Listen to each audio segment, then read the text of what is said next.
Shalom, எல்லாம் நல்லா இருக்கீங்களா? So welcome you all to this prophetic zone. It's like a quick prophetic announcement. So past ஒரு 2-3 days I sense the realm open for healing. So இந்த healing realm வந்து it's not just for a physical healing. It's like a transformation. அது வந்து ஒரு பரிணாம ஒரு வளர்ச்சி, அதாவது ஒரு பெரிய ஒரு டிரான்ஸ்ஃபர்மேஷனான ஒரு ஹீலிங்கை நான் பார்த்தேன். It's about transformation of physical body and also the mind. So அது வந்து நான் அந்த இதை வந்து நான் சென்ஸ் பண்ணிட்டு இருக்கும்போது எனக்கு ஒரு சில வசனங்கள் எல்லாம் ஆண்டவர் எனக்கு ஞாபகப்படுத்தினாங்க. அதை உங்களோடு கூட நான் பகிர்ந்து கொள்ளும்படியாக விரும்புகிறேன். 1 ராஜாக்கள் 5வது அதிகாரம் 14வது வசனம் அதில் சொல்லப்பட்டிருக்கு. அப்பொழுது அவன் இறங்கி தேவனுடைய மனுஷன் வார்த்தையின்படியே யோர்தானில் 7 தரம் முழுகின போது அவன் மாம்சம் ஒரு சிறு பிள்ளையின் மாம்சத்தை போல மாறி அவன் சுத்தமானான். ஸோ இதில் வந்து நாகமானுடைய ஸ்டோரி பற்றி கொடுத்துருக்காங்க. அவனுக்கு குஷ்டரோகம் இருந்தபோது அவன் எலிஷாவை போய் பார்க்குறான். அப்போ அவன் வந்து யோர்தானில் போய் நீ 7 தரம் முழுகு அப்படின்னு சொன்ன உடனே அவனும் அதை வார்த்தையை கேட்டு அவங்க போகிறான். அவன் அதை செய்த பொழுது அவனுடைய குஷ்டரோகம் நீங்கி அவன் சுத்தமாகறான். அது மட்டும் இல்லாமல் அவனுடைய சரீரத்திலையும் அந்த ஃபிசிக்கல் பாடியில் அந்த ஸ்கின்னில் வந்து ஒரு சேஞ்சஸ் நடக்கிறதையும் அவன் பார்க்குறான். ஸோ அது இங்கிலீஷில் பார்த்தா and his flesh was restored like the flesh of a little boy and he was clean அப்படின்னு கொடுத்துருக்காங்க. ஸோ அந்த ரெஸ்டோர்ட் அப்படின்னு சொல்லி ஒரு வேர்டு வருது. நம்ம ஆல்ரெடி ஒரு வீடியோவில் பார்த்துருந்தோம். லைக் ரெஸ்டோர்ட் அப்படின்னா ஹீப்ரூ வேர்டு வந்து ஷோ அப்படின்னு பார்த்துருந்தோம். அதுக்கு வந்து தற்காலிகமாக அப்போதைக்கான அந்த ப்ராப்ளம்கான ஒரு சொல்யூஷன் மட்டும் கிடையாது, அது அவனுடைய தலைமுறைகளுக்கே ஆன ஒரு ஆசீர்வாதம் அப்படிங்கிறத நம்ம பார்த்துருந்தோம். ஸோ அதே மாதிரி தான் நாகமானுடைய வாழ்க்கையிலும் அவனுக்கு இருந்த அந்த குஷ்டரோகம் அவனுக்கு சுகமான போது அவனுக்கு அப்போதைக்கான ஒரு சொல்யூஷன் கிடையாது, ஒரு ஹீலிங் கிடையாது, டெம்ப்ரரியான ஒரு ஹீலிங் கிடையாது. அவனோட தலைமுறைகளுக்கே அது வராதபடிக்கு அவனுக்கு கொடுக்கப்பட்ட ஒரு ஹீலிங். அவன் மூலமா அவனுடைய தலைமுறைகளில் எல்லாமே ஒரு மாற்றம் வந்தது அப்படின்னு நம்ம சொல்ல முடியும். ஸோ அதில் வந்து அவன் ஹீல் ஆனோட பிறகு பார்த்தா அவனுடைய அந்த ஃப்ளஷில் வந்து சேஞ்சஸ் இருக்குது அப்படின்னு அங்கே போட்டிருக்கு. அப்போது வந்து என்னென்னா the flesh of a little boy, the flesh was restored like a flesh of a little boy அப்படின்னு சொல்லி கொடுத்துருக்காங்க. ஸோ அப்போ அந்த லிட்டில் பாய் அப்படின்னு அங்கே கொடுத்துருக்காங்களா, அந்த சிறு பிள்ளையினுடைய மாம்சத்தை போல ஆயிடுச்சு அப்படின்ட்டு. ஸோ அதுக்கு அங்கே கொடுத்துருக்கிற ஹீப்ரூ வேர்ட் வந்து நஹார். அப்படின்னா எப்படி எந்த மாதிரியான ஒரு ஸ்டேஜுக்கு வந்து அந்த ஸ்கின் வந்து போயிருந்துச்சு அப்படின்னா சின்ன, அதாவது நமக்கு புரியிற மாதிரி சொல்லணும்னா ஒரு குழந்தை வந்து அது மெச்சூரிட்டி ஆகிற அந்த ஸ்டேஜ், குழந்தை பருவத்திலிருந்து மெச்சூரிட்டி ஆகிற அந்த ஸ்டேஜ், அதாவது சொல்லணும்னா இப்போ நமக்கு வந்து இந்த டீனேஜ் அது வந்து 13லேருந்து சொல்லுவாங்க. ஒரு பொண்ணு வந்து ஒரு மெச்சூரிட்டி அடைகிற அந்த பருவம், அந்த ஒரு காலகட்டம். அப்போது அது வரைக்கும், அதுக்கு முன்னாடி வரைக்கும் பார்த்தோம்னா அது சிறு பிள்ளையாக இருக்குது, சின்ன பொண்ணாக இருக்குது. அப்போ அந்த ஸ்டேஜ்லேருந்து அந்த 12 வயசுலேருந்து அந்த 13 வயசுக்குள்ளே என்ட்ராகிற ஒரு பீரியட் அது. அப்போ அதோடைய சரீரத்தில் ஏற்படுகிற மாற்றங்கள், அப்போது அந்த ஸ்டேஜ் தான் அங்கே கொடுத்துருக்காங்க. லைக் இன்ஃபேன்சி டு அடல்சன்ஸ், அந்த மாதிரியான ஒரு ஸ்கின்னாக மாறிடுச்சு. லைக் வந்து அந்த பீரியடில் பார்க்கும் பொழுது குழந்தையாக இருந்துட்டு இருந்த அந்த சரீரம் வந்து அது என்ன பண்ணுது, மெச்சூரிட்டி அடைகிறதுக்கான ஒரு ப்ராசஸ்க்குள்ளே அது போகிறதா இருக்கும். அப்போ அந்த மாதிரியான ஒரு யங் ஸ்டேஜ், அது வந்து ரொம்ப ஒரு வாலிபத்துக்கான ஒரு ஸ்டார்டிங் ஸ்டேஜ் அப்படின்னு சொல்லலாம். அந்த மாதிரியாக தான் அவனுடைய சரீரம் வந்து மாற்றப்பட்டுச்சு அப்படின்னு சொல்லப்பட்டிருக்கு. ஸோ அதுக்கு பிறகு அவனுடைய தலைமுறைகளில் இருந்த எல்லாருடைய சரீரமும் அந்த ஸ்டேஜில் தான் இருந்தது. ஈவன் அது பார்த்தோம்னா அவனுடைய அதுக்கு பிற்பாடு அவன் எவ்வளோ வருஷம் உயிர் வாழ்ந்தாங்கிறது தெரியல. ஆனால் அவன் உயிர் வாழ்ந்த நாள் எல்லாமே அவனோட சரீரம் அதே ஸ்டேஜில் தான் இருந்தது. அதுக்கு பிறகு அது ரொம்ப மெச்சூரிட்டி ஆகி ரொம்ப பெரிய வயதானவர்களுடைய சரீரத்தை போல் அது மாறலை. அது அந்த டைமில் அவனுக்கு மாற்றப்பட்ட அது அந்த அந்த சரீரம் வந்து எந்த அளவுக்கு இருந்ததோ அது குழந்தையின் சரீரத்தில் இருந்து வாலிபர் சரீரத்துக்கான ஒரு ஸ்டார்டிங் ஸ்டேஜ், அந்த ஒரு சாஃப்ட்னஸ், ஒரு ஃப்ரெஷ்னஸ், அந்த மாதிரி தான் அவனுடைய சரீரம் வந்து இருந்தது. அதுக்கு பிறகு அவனுடைய தலைமுறைகளுக்கு எல்லாமே அதே மாதிரிதான ஒரு காரியங்கள் தான் இருந்தது. பிகாஸ் ஒரு ரெஸ்டோரேஷன் ஒரு லைஃப்பில் நடந்துச்சுன்னா அது அவங்களோட முடியறது இல்லை, அல்லது அந்த ஒரு பர்டிகுலர் டைமில் மட்டும் இருந்துட்டு அப்புறம் மறைஞ்சு போகிறது இல்லை, அது கண்டினியூவாக நடந்து கொண்டே தான் இருக்கும். ரைட். ஸோ அப்போது பார்த்தோம்னா இதுதான் வந்து நாகம்மனுடைய சரீரத்தில் ஏற்பட்ட ஒரு காரியம். ஸோ இதே தான் வந்து என்ன பண்ணுச்சு அப்படின்னா, ஆதாமுடைய சரீரமும் இப்படி தான் இருந்துச்சு ஏதேன் தோட்டத்தில் அவர் இருக்கிற வரைக்குமே. அப்போ அவங்களுடைய சென்ஸ், அவங்களுடைய மெச்சூரிட்டி, அவங்களுடைய அந்த நாலேஜ், அவங்களுடைய சரீரத்தினுடைய காரியங்கள், அது எல்லாமே வந்து மைண்டு, ஸ்பிரிட்டு, சோல், அது எல்லாமே வந்து இந்த ஸ்டேஜில் தான் இருந்துச்சு. லைக் இன்ஃபென்சிலிருந்து அடல்சன்ஸ், அந்த ஒரு டிரான்ஸ்ஃபர்மேஷனுக்குள்ளே தான் அவங்க இருந்துட்டு இருந்தாங்க. அது முதிர்ச்சி, அதாவது அவங்க மெச்சூரிட்டியும் அடையலை, ரொம்ப குழந்தைகளாகவும் இருக்கல, குழந்தையிலிருந்து ஒரு மெச்சூரிட்டி அடைகிற அந்த ஸ்டேஜில் தான் அவங்க இருந்துட்டு இருந்தாங்க. ஆஃப்டர் அந்த கரப்ஷன் எல்லாம் வந்ததுக்கு பிறகு தான் அவங்களுடைய பாடி, அவங்களுடைய மைண்டு, அது எல்லாமே மெச்சூரிட்டி அடைந்ததாக மாற்றப்படுது. அதுக்கு பிறகு தான் அவங்க அந்த ஏதேன் தோட்டத்திலேருந்து வெளியே போனதுக்கு பிறகு தான் அது எல்லாமே டோட்டலாக நடக்குது. தென் வந்து அவங்களுக்கு குழந்தைகள் எல்லாம் பிறக்குது, அதெல்லாம் நம்ம பார்க்குறோம். ஸோ அந்த ஸ்டேஜ், அந்த மாதிரியான ஒரு ஸ்கின், அது ஒரு டிரான்ஸ்ஃபர்மேஷன் அவனுடைய சரீரத்தில் நடந்தது. ஸோ இதுதான் அப்போ ஆண்டவர் வந்து ஆதாம் ஏவாலே அவங்கள உருவாக்கின பொழுது அவங்களுடைய சரீர அமைப்பும் அந்த மாதிரி தான் இருந்தது. அவங்களுடைய மைண்டு எல்லாமே அப்படி தான் இருந்தது, ஒரு இன்னசென்ட்டான ஒரு மைண்டு. அடுத்தது அதில் பார்த்தோன்னா க்ளீன் அப்படின்னு கொடுத்துருக்காங்க. அவங்களுடைய சரீரம் சுத்தமாச்சுன்னு சொல்லிட்டு அங்கே தாகூர் அப்படின்னு சொல்லுவாங்க. Clean or pure. It is often use to describe morally innocent people or uncontaminated object. அதாவது அதான் அவங்களுடைய மைண்டு அப்போ எப்படியாக மாற்றப்படுது. அவனுடைய மைண்டுனா அவன் சுத்தமானான் அப்படின்னா வெறும் குஷ்டரோகம் வந்து போயிட்டு அவனோட பாடி வந்து க்ளீன் ஆயிடுச்சு, அப்படி அந்த மாதிரி ஒரு க்ளீன் கிடையாது. லைக் வந்து குற்றமில்லாத ஒரு நபராக அவன் மாற்றப்படுகிறான். இன்னசென்ட்டான ஒரு ஹார்ட் அவனுக்குள்ளே வருது, இன்னசென்ட்டான ஒரு மைண்ட் அவனுக்குள்ளே நடக்குது. ஸோ அதுதான் அந்த இடத்துல கொடுத்துருக்காங்க. அப்போ வந்து அவனை குற்றவாளின்னு சொல்கிறதுக்கு எதுவுமே இல்லை. அவன் வந்து அன்கண்டமினேட்டட் ஆப்ஜெக்டாக அவன் மாற்றப்பட்டிருக்கான் அப்படின்னு தான் அங்கே சொல்லப்பட்டிருக்கு. இன்னசென்ட்டான ஒரு இது. இப்போ வந்து லைக் வந்து ஒரு 12 வயசுக்குள்ளே இருக்கிறவங்க, அல்லது 12-13 வயசில் இருக்கிற ஒரு குழந்தை, ஒரு பையனோ ஒரு பொண்ணோ ஏதோ ஒரு தவறு செஞ்சுட்டாங்க, லைக் வந்து ஒரு கொலையே பண்ணிட்டாங்க அப்படின்னாலும் கூட அது வந்து ஒரு குற்றவாளினே எடுக்க மாட்டாங்க. ஏன்னா அது அவங்களுக்கு புரியாதது, அது அவங்க தவறு தான் செஞ்சுருக்காங்கன்னே தெரியாத ஒரு வயசு, அப்படி தான் சொல்கிறாங்க. அப்போ அவங்களுக்குன்னு தனியாக ஒரு இடம் கொடுத்து அவங்கள அதுக்கு உண்டான காரியங்கள் எல்லாம் பயிற்றுவிக்கிறாங்க. அது மாதிரி தான் சிறுவர் ஜெயில் அப்படின்னு சொல்லி அவங்களுக்கு தனியாக வச்சுருக்காங்க. ஸோ அப்போது அது மாதிரி தான் அவனுடைய மைண்டில் அந்த இடத்துல ஒரு டிரான்ஸ்ஃபர்மேஷன் வருது. இதை வந்து நம்ம புரிஞ்சு கொள்ளணும்னா வேதாகமத்தில் இந்த இடத்துல சொல்லப்பட்ட வார்த்தைக்கு உதாரணமாக என்ன சொல்கிறாங்கன்னா, பியோர் கோல்டு, சுத்தமான பொண்ணாக அவன் மாற்றப்பட்டிருந்தான். அவனுடைய மைண்டிலையும் அவனுடைய சரீரத்திலையும் சுத்தமாக ஒரு குற்றமில்லாத, அவனுடைய சரீரத்தில் குஷ்டரோகம் வந்ததுக்கான அறிகுறியே இல்லாதபடிக்கு அவனுடைய சரீரம் மாற்றப்படுது. குற்றமில்லாதது, பழுதற்ற ஒரு நபராக அவன் மாற்றப்படுகிறான். அதுதான் நம்ம பார்க்குறோம். மணவாட்டியை பற்றி சொல்லும் பொழுது பழுதற்றவள் அந்த உன்னத பாட்டில் நம்ம பார்க்குறோம். ஸோ அந்த மாதிரியான ஒரு ஸ்டேஜுக்கு அவன் மாற்றப்பட்டிருக்கான். இந்த டிரான்ஸ்ஃபர்மேஷன் தான் அவனுக்குள்ளே நடந்தது. அப்போது இதே மாதிரியான ஒரு ஸ்டேஜில் தான் ஆண்டவர் ஏதேன் தோட்டத்தில் ஆதாமே ஏவாளையும் வச்சுருந்தார்.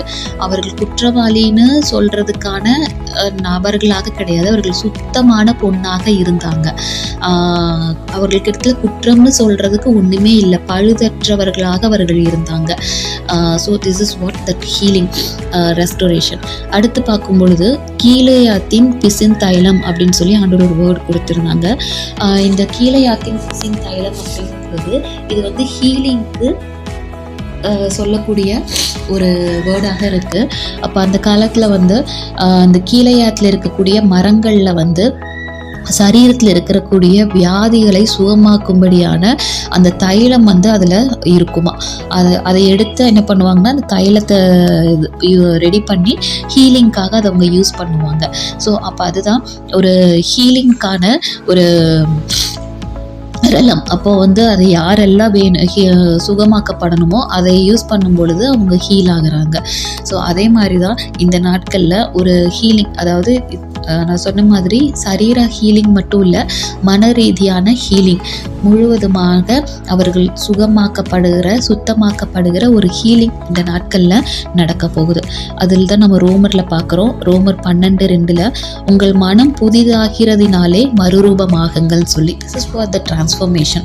தட் அந்த மாதிரியான ஒரு சரீரத்தில் ஒரு டிரான்ஸ்ஃபர்மேஷன், மைண்டில் ஒரு டிரான்ஸ்ஃபர்மேஷன், அதற்கான ரெலம் தான் ஓப்பன் ஆகிருக்கு.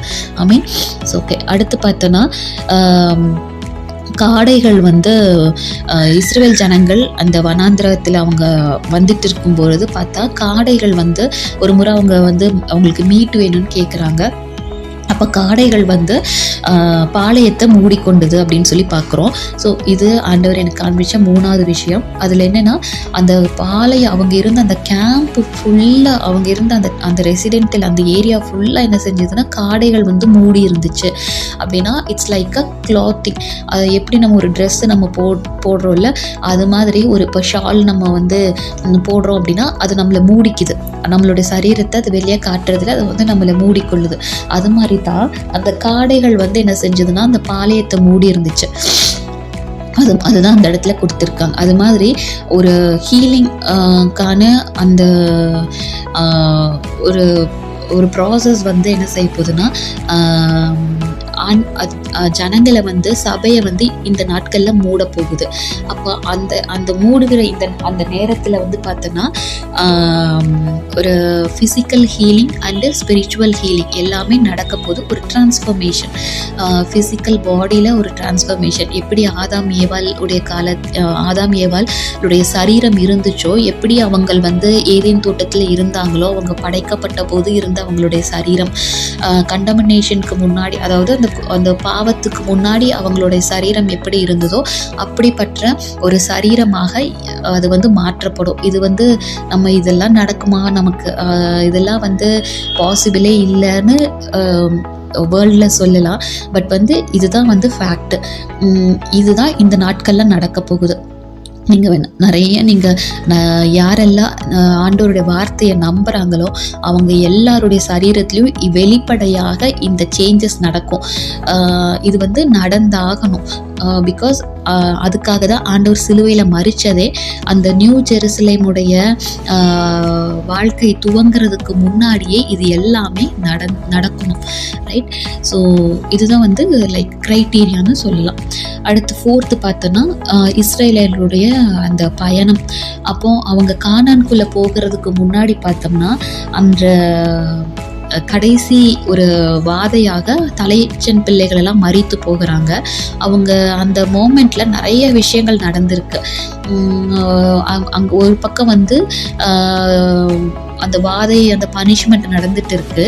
அதே சேம் டைம் இஸ்ரேல் ஜனங்களுக்குள்ள டிரான்ஸ்ஃபர்மேஷன் வந்துட்டு இருந்துச்சு.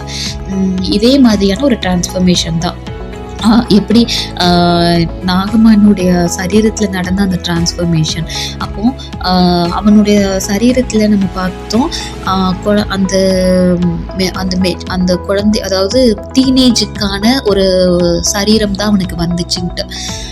அதே மாதிரி பார்த்தோன்னா அந்த ஸ்ட்ரென்த்தும் அவனுக்குள்ள அந்த மாதிரி இருந்துச்சு. அந்த டீனேஜ் அந்த டைமில் இருக்கிறவங்களுடைய அந்த ஸ்ட்ரென்த் இதெல்லாம் பார்த்திங்கன்னா ரொம்ப ஆக்டிவாக இருப்பாங்க. அந்த மாதிரியான ஒரு ஸ்ட்ரென்த்து தான் அவனுக்குள்ளே திரும்ப ரிட்டர்ன் ஆச்சு. ஸோ இதுதான் வந்து ஆதாம் ஏவாளுக்குள்ளே இருந்தது. ரொம்ப ஆக்டிவாக இருக்கிறது, மைண்டில் எல்லாத்துலேயும் அவங்க ரொம்ப ஆக்டிவாக இருந்துகிட்டு இருந்தாங்க. ஸோ இதே காரியங்கள் தான் இஸ்ரவேலர்களுக்குள்ள அன்றைக்கு இரவு நடந்தது. ஏன்னா அந்த அவ்வளோ ஜனங்கள் இருக்காங்க, 4 லட்சம் பேர், அதிகமான பேர். அத்தனை பேருக்குள்ளே வந்து வித்தியாசமான கேட்டகரியில் இருந்த வயதுடையவங்க இருந்திருப்பாங்க. சின்ன பிறந்த குழந்தைகள் இருந்திருக்கும். தென் வந்து டீனேஜர்ஸ் இருந்திருப்பாங்க, நடுத்தரத்தில் உள்ளவங்க இருந்திருப்பாங்க, வயசானவங்க இருப்பாங்க, ரொம்ப வயசானவங்களும் இருந்திருந்திருப்பாங்க. இவங்க இத்தனை பேரும் 40 வருஷம் அவங்க நடக்கணும் அப்படின்னா இது வந்து பாசிபிளே கிடையாது. ஏன்னா வயசானவங்க ஒரு நாளைக்கு வந்து எவ்வளோ தூரம் நடக்க முடியும்னா மேபி ஒரு 1/2 கிலோமீட்டர், அதுவுமே அவங்களுக்கு கஷ்டம்தான். அவ்வளோ தூரம் நடக்க முடியாது. அதே சின்ன குழந்தைங்களை எடுத்துட்டா அதுங்க ஓடிட்டே இருப்பாங்க. அப்போ இது வந்து அந்த ஜேர்னி அவங்க தொடங்குறாங்கன்னா இது வந்து பாசிபிளே இல்லை. ஒருத்தங்க அப்போதான் எகிப்துலேருந்து இப்போ நடக்க ஆரம்பிச்சிருப்பாங்க. இன்னும் ஒரு சில வயசில் உள்ள கேட்டகரி வந்து அந்த ரெட் சீவே அவங்க கடந்து போயிருந்திருப்பாங்க. ஸோ இது வந்து அந்த ஜேர்னி வந்து இது செட்டே ஆகாது. அந்த அளவுக்கு தான் ஒரு ஜெனரேஷன் கேப்பு, அந்த ஸ்ட்ரென்த் எல்லாமே இருக்கும். ஆனால் ஆண்டவர் அன்றைக்கு இரவில் அவங்களுடைய சரீரத்திலே ஒரு மாற்றத்தை கொடுக்குறாரு. ஸோ அதனால தான் வசனம் சொல்லியிருக்கு, அவங்க வந்து வியாதிப்பட்டவன் ஒருவனுமே இல்லை. வியாதிப்பட்டவன்னா not just healing, it's like a transformation, restoration அப்படின்னு சொல்லலாம். அவங்களுடைய எல்லாருடைய சரீரமும் ஒரே மாதிரி இருந்துச்சு. அதனால தான் அவங்க 40 years வந்து ட்ராவல் பண்ண முடிஞ்சுது. இல்லைன்னா ஒவ்வொருத்தங்களுக்காக அந்த பாட்டி ஒரு 4 ஸ்டெப்பு எடுத்து வைக்கிற வரைக்கும் அத்தனை பேருமே நின்றுருந்துருக்கணும். அது நடந்திருக்காது. அது இல்லாமல் என்னால் இதுக்கு மேலே நடக்கவே முடியாதுன்னு அவங்க இருந்திருப்பாங்க. ஒருத்தரை விட்டுட்டு கூட அவங்களால போகவும் முடியாது. எல்லாருமே அவங்க கண்டிப்பாக வந்திருந்திருக்கணும். ஸோ அப்போ கடவுள் என்ன செய்கிறாருன்னா எல்லாருடைய சரீரத்தில், சின்ன குழந்தையிலேருந்து அந்த வயசானவங்க வரைக்கும் அவங்களோட சரீரத்தில் அந்த ஸ்ட்ரென்த்தை வந்து என்ன பண்ணுறாரு, டிரான்ஸ்ஃபர்மேஷன் பண்ணுறாங்க. அப்போ எல்லாருடைய சரீரமும் அந்த டீனேஜுக்குண்டான பலன், டீனேஜுக்குண்டான அந்த சரீரமாகவே அது மாற்றப்பட்டிருக்கு. அதுதான் வியாதிப்பட்டவன் ஒருவனும் இல்லை. அந்த பஸ்காவை அவங்க புசித்த உடனே அந்த டிரான்ஸ்ஃபர்மேஷன் நடக்க ஆரம்பிக்குது. மைண்டில் நம்ம எப்படியாவது இதை அச்சீவ் பண்ணிடணும் அப்படின்னு போகணுங்கிற ஒரு மைண்டு. ஸோ அது மாதிரி டீனேஜர்ஸ்க்கு வந்து எப்படி இருக்கும் அவங்க மைண்டுனா, அது எப்படியாவது நம்ம அடைஞ்சிடணும், எப்படியும் நம்ம சாதிச்சிடணுங்கிற மாதிரியான ஒரு மைண்ட் செட்டு தான் அவங்களுக்குள்ளே இருக்கும். அது வந்து பாசிபிள் இல்லையா, அதெல்லாம் அவங்களுக்கு எதுவுமே தெரியாது. Because of that innocent mind. அதே மாதிரி தான் அந்த இஸ்ரவேலர்களுக்குள்ளே அவங்க கடந்து போகிற அந்த நேரம், பஸ்காவை புசித்த பிறகு அவங்களுக்குள்ள அந்த டிரான்ஸ்ஃபர்மேஷன் வருது மைண்டில். எப்படியும் நம்ம என்ன செஞ்சுருவோம், கானானுக்கு வாக்குத்தத்தம் பண்ணப்பட்ட தேசத்துக்கு நம்ம போயே ஆகணும். அது பாசிபிளாக இல்லையா அவங்களுக்கு தெரியல. ஆண்டவர் சொல்லிட்டார் நம்ம போவோம்னு நம்ம போயிடுவோம் அப்படிங்கிற ஒரு மைண்ட் செட்டுக்குள்ளே எல்லாருமே வராங்க. சின்ன குழந்தைங்கலேருந்து பெரியவங்க வரைக்கும் எல்லாரும் ஒரு மைண்ட் செட்டுக்குள்ளே வராங்க. Transformation in the mind and transformation in the body. அவங்க சரீரத்திலையும் அந்த பலன் அவங்களுக்கு கிடைக்குது. ஸோ அவங்க எல்லாரும் புறப்பட்டு போகிறாங்க. So this is what God told me. Like வந்து நியூ ஜெருசலேம் அந்த வாழ்க்கைக்குள்ளே நம்ம போகிறதுக்கு முன்னாடியே இது எல்லாமே நடக்க போகுது. ஏதேன் தோட்டத்தில் வந்து எல்லாமே வந்து எப்படி நடந்துச்சுன்னா, அவங்க தோட்டத்துக்குள்ளே வராங்க. அதுக்கு பிறகு ஆண்டவர் அவங்களை தோட்டத்தில் வச்சாருன்னு பார்க்குறோம். அதை மனுஷனை படைச்சு தோட்டத்தில் வச்சார். அதுக்கு பிறகு அவனுடைய சரீரம் வந்து நார்மலாக அந்த டீனேஜோடைய சரீரமாக தான் அவனுக்கு இருந்துட்டு இருக்கு. அதுக்கு பிறகு அவன் தோட்டத்துட்டு வெளியே போன உடனே எல்லாமே மாறி போயிருச்சு. ஆனால் இந்த காலகட்டம் வந்து எல்லாம் ரிவர்ஸாக நடக்கும். லைக் வந்து நம்ம எல்லாரும் அந்த அவங்கவுங்க வயசுக்குள்ள அந்த மெச்சூரிட்டியில் இருக்கிறோம், அந்த ஸ்ட்ரென்த்தில் நம்ம இருக்கிறோம். ஆனால் அந்த நியூ ஜெருசலேம் அந்த லைஃபுக்குள்ளே நம்ம போகிறதுக்கு முன்னாடியே இது எல்லாம் நடந்து தான் உள்ளே போகிறோம். அதுக்கு பிறகு தான் மிகப்பெரிய ஒரு மாற்றத்தை, ஒரு ஆசீர்வாதத்தை நம்ம அதில் வந்து நம்ம அது கண்டினியூவாக தலைமுறையாக அது போய்கொண்டே இருக்கும். ரைட். ஸோ இது எல்லாமே டோட்டலாக ரிவர்ஸாக நடக்க போகிற ஒரு விஷயம். லைக் அப்போது இந்த நாட்களில் ஒரு அந்த கீழையாத்தின் பிசின் தைலம் போல் ஒரு ஹீலிங்க்கான, ஒரு டிரான்ஸ்ஃபர்மேஷனுக்கான ஒரு டோர்ஸ், ஒரு ரெலம் வந்து ஓப்பன் ஆகிருக்கு. அந்த தைலம் எப்படி அதை போட்ட உடனே அவங்களுக்கு ஹீலிங் நடக்குதோ அதே மாதிரி இந்த ரெலம் ஓப்பன் ஆகிருக்கு. ஸோ இந்த அனாயிட்டிங் வந்து அது வந்து ஏதாவது ஒருத்தர் மேலே வரப்போகிறது இல்லை, டோட்டலாக சபை மேலே அது வந்திருக்கு. அது வந்து யாரெல்லாம் சிலுவையினுடைய ஆசீர்வாதத்தை நம்புகிறாங்களோ, அந்த ஆண்டவர் நமக்கு கொடுத்த அந்த புதிய உடன்படிக்கையின் ஆசீர்வாதத்தை நம்புகிற அத்தனை பேர் மேலேயும் அது ஆட்டோமேட்டிக்காக அது வந்து ப்ராசஸ் ஆக ஆரம்பிக்கும். அது வந்து லைக் வந்து அவங்க அதுக்காக உட்காந்து ஜெபிக்கிறாங்களோ ஜெபிக்கலையோ அது வந்து மேட்டரே இல்லை. இது வந்து லைக் வந்து எப்படி சொல்ல, அந்த காடைகள் வந்து பாளையம் முழுவதும் வந்து இறங்கி இருந்துச்சு. அது மாதிரி தான் ஒரு ஹீலிங்கான ஒரு டிரான்ஸ்ஃபர்மேஷனுக்கான ஒரு அனைட்டிங் பாளையம் முழுவதும் அது வந்து இறங்கி இருக்கு. ஐ மீன் ஸோ அது வந்து இந்த ஆண்டவருடைய சிலுவையினுடைய ஆசீர்வாதத்தை நம்புகிற அந்த புதிய உடன்படிக்கையினுடைய அந்த காரியத்துக்குள்ள இணைக்கப்பட்டிருக்கிற அத்தனை அந்த ஒரு ப்ராசஸ்குள்ள இணைக்கப்பட்டிருக்க அத்தனை பேர் மேலேயும் அது வந்து இறங்கும். சர்வசாதாரணமான ஹீலிங் வந்து நடக்க போகுது. லைக் வந்து அப்படியே ஒரு சேனையாக அது வந்து நடக்க போகுது. இதுக்காக ஜெபிச்சு அவங்க நடக்க போகிறதில்ல.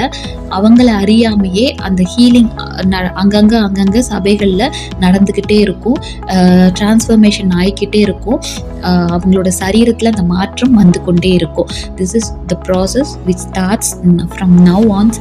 இது கண்டிப்பாக இது இனி அப்படியே ப்ராசஸ் ஆக ஆரம்பித்து கொண்டே இருக்கும். விசுவாசிங்க, எவ்ரிடே உங்களுடைய அந்த பாடி அதெல்லாம் நீங்கள் செக் பண்ணி பாருங்கள் விசுவாசத்தோட. அந்த டீனேஜில் இருக்கிறவங்களுடைய சரீரம் மாதிரி என்னுடைய சரீரம் மாறி இருக்கா அப்படி செக் பண்ணி பாருங்கள். உங்களுடைய ஒரு வந்து இட்ஸ் லைக் அ மாய்ஸ்சர். கீழையா தைலம்ங்கிறது வந்து மாய்ஸ்சர். அந்த மாதிரி ஒரு மாய்ஸ்சரோடைய அந்த அனைட்டிங் தான் இந்த நாட்களில் இறங்கியிருக்கு. ஸோ அந்த மாய்ஸ்சர், அந்த அனைட்டிங் என்ன பண்ணும், உங்களுடைய சரீரத்தை வந்து மாய்ஸ்சர் பண்ணும். இப்போ நம்மளோட ஸ்கின் வந்து மாய்ஸ்சரைசேஷனுக்காக நிறைய லோஷன்ஸ் எல்லாமே இருக்குது. அது நம்ம போடும்போது நம்மளுடைய ஸ்கின் என்ன பண்ணுது, நல்ல மாய்ஸ்சராக இருக்கும், சாஃப்டாக இருக்கும் அப்படின்லாம் சொல்லி நம்ம அதை யூஸ் பண்ணுறோம். பட் வந்து இந்த அனைட்டிங் தான் என்ன செய்ய போகுதுன்னா அந்த ஒரு டிரான்ஸ்ஃபர்மேஷனை உங்கள் சரீரத்தில் கொடுக்க போகுது, உங்களுடைய மைண்ட்லேயும் அது கொடுக்க போகுது. ஐ மீன் ஸோ இப்போ இது யார் யார் மேலெல்லாம் இறங்கியிருக்கோ அவங்களுக்குள்ள எல்லாம் ஒரே சிந்தை வரும். ஏன்னா நம்ம இந்த சிலுவையினுடைய ஆசீர்வாதத்துக்குள்ளே நம்ம என்டர் ஆகியே ஆகணும் அப்படின்னு சொல்லி ஒரே மைண்டாக ஒரு சேனையாக எழும்புவாங்க. எப்படி இஸ்ரேல் ஜனங்கள் ஒரு சேனையாக எழும்பி கானானுக்குள்ளே போகிறாங்க, அதே மாதிரி தான் ஒரு சேனையாக எழும்பி இந்த புதிய எருசலேமினுடைய வாழ்க்கையின் அந்த ஆசீர்வாதத்துக்குள்ளே நுழைய போகிறோம். Before entering into that blessing it's like a sign. இதுதான் வந்து அடையாளம். அந்த வாழ்க்கை, அந்த புதிய எருசலேமுக்கான அந்த வாசல், அந்த ரெலம் திறக்க போகுது, அதுக்குள்ளே நம்ம என்டர் ஆக இருக்கிறோம் அப்படிங்கிறதுக்கான ஒரு அடையாளமே இதுதான். ஸோ யாருக்கு மேலாம் அந்த காரியங்கள், அந்த மாய்ஸ்சர் வருதோ, அந்த அனைட்டிங் வருதோ, அவங்க சரீரத்தில் ஃபிசிக்கலாகவே அதை நீங்கள் பார்க்குவீங்க. எல்லாருடைய அந்த மைண்டு, அவங்களுடைய சரீரம் எல்லாமே அந்த டீனேஜுக்குள்ளே இருக்கிறதான ஒரு மைண்ட் செட்டாக அது மாறப்போகுது, சரீரமாக அது மாறப்போகுது. ஐ மீன் ஸோ பரலோகத்தில் இருக்கிறவங்களுடைய அந்த பாடியும் இந்த மாதிரி தான் இருக்கும். லைக் வந்து அது அந்த டீனேஜ், அந்த குழந்தை பருவமும் இல்லை, டீனேஜ் அந்த முதிர்ச்சியும் கிடையாது, இன்பிட்வீனாக இருக்கிற ஒரு பருவம் அது. ஸோ அந்த மாதிரியான ஒரு ஸ்டேஜஸ்க்குள்ளே கடவுள் நம்மளை நடத்தி கொண்டு போகிறார். So be excited. ஒவ்வொரு நாள் நீங்கள் செக் பண்ணி பாருங்கள். நிறைய ஹீலிங்ஸ், ஃபிசிக்கலான நார்மலான ஹீலிங்ஸும் இதில் நடக்க ஆரம்பிக்கும். எல்லாமே இன்றையிலேருந்து நடக்கும். நம்ம அதையெல்லாம் நம்மளுடைய கண்கள் பார்க்கும். I mean so thank you for listening. Please to share and உங்களோட ஃப்ரெண்ட்ஸ்க்கு இதை நீங்கள் ஷேர் பண்ணுங்கள். இது உங்களுக்கு ஆசீர்வாதமாக இருக்கும்னு நினைக்கிறேன். ஐ மீன் தேங்க்யூ.